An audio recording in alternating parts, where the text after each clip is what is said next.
Hey there, let's take a quick look at your assignment on muscle art in anatomy.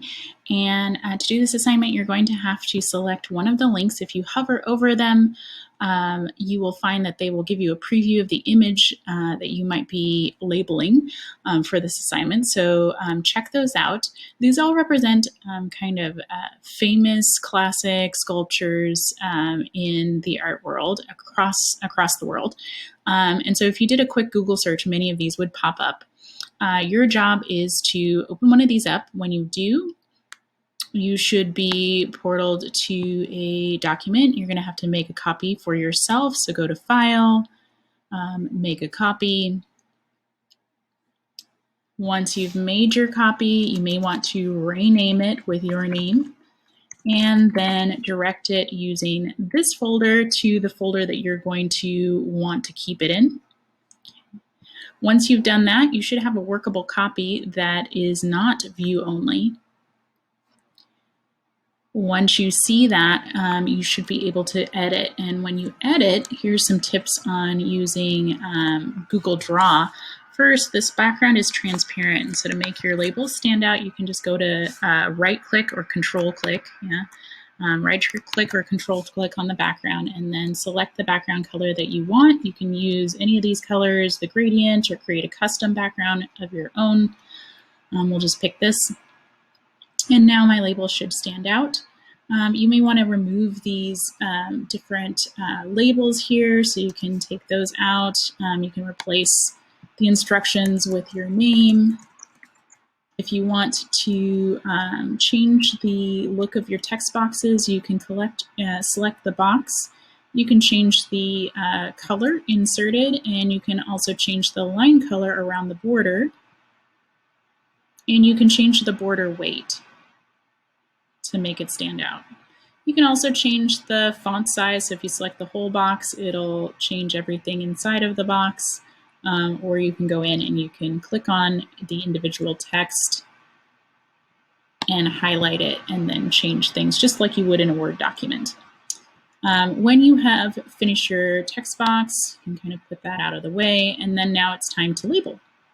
When you start your labeling activity, you're going to need to create some label lines. So I select the line tool up here. I like to use regular lines instead of arrow lines, but that's up to you. It's personal choice.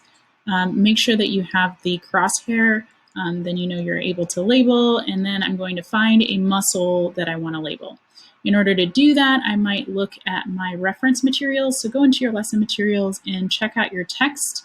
You can look at any of these diagrams. All of these muscles are free to be labeled, and they're all superficial. So you want to pick muscles that actually will show up in a diagram or be visible at the surface of the human body. Please don't pick the muscles that are deep to the muscle body because those aren't going to be cross-referenceable. So make sure that they're ones right on the surface. Then go back to your drawing. Use your crosshairs. I'm going to label the biceps. I'm going to pull out my line here. And then I can see that the line is pretty thin and hard to see. And so I'm going to change the weight to about a 3-point font. Maybe I'll change the color so it pops out a little bit more. And now I'm ready to use a text box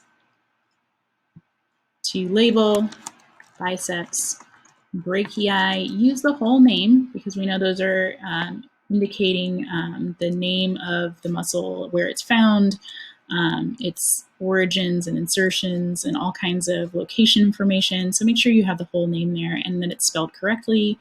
You can change the font so that it stands out a little bit more. You can add a box tool if you want, so you can outline the box if you want and fill it for better visibility. That's up to you. Now that we have that done, we can go through and label the rest of the figure. You need 25 muscles. If you're having trouble seeing the muscles, you can absolutely use this view tool and go zoom into your figure, and now you can see a whole lot more detail, so you can pick out individual muscles on the body.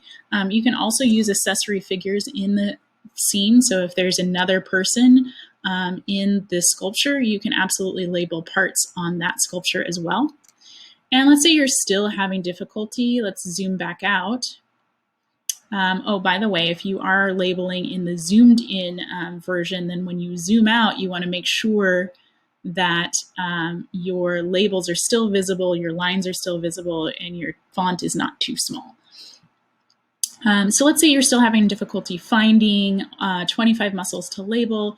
You can go and find another view of this particular statue. So I gave you the name of the statue, which is the Pieta, and you can go into Insert, Image, and then do a search on the web. And you can search in Pieta. And you can see if anybody else has a better view, like from the side, from the front, from the back, to get additional versions of that particular statue. So you can kind of look for another view so that you can see different parts of the body a little bit better if that's necessary. Some of these statues you actually can walk all the way around, and so if you can, you probably will be able to do an image search for a back image. And so if you find another image or an alternative one, you can just click on it and insert it. And then once you do, we'll just go back to zoom out. Once that additional image is in there, then you can just put it down to the side of your diagram, right? So here's my second image. I can just pull it over here to the side as a pop out, and I can continue to label here on the side. So totally an option. Lastly, you want to make sure that you do your reflection. And so your reflection is really talking about the body, the human body, and how it's represented in art. And so these are some of the most popular, well-known sculptures in the world.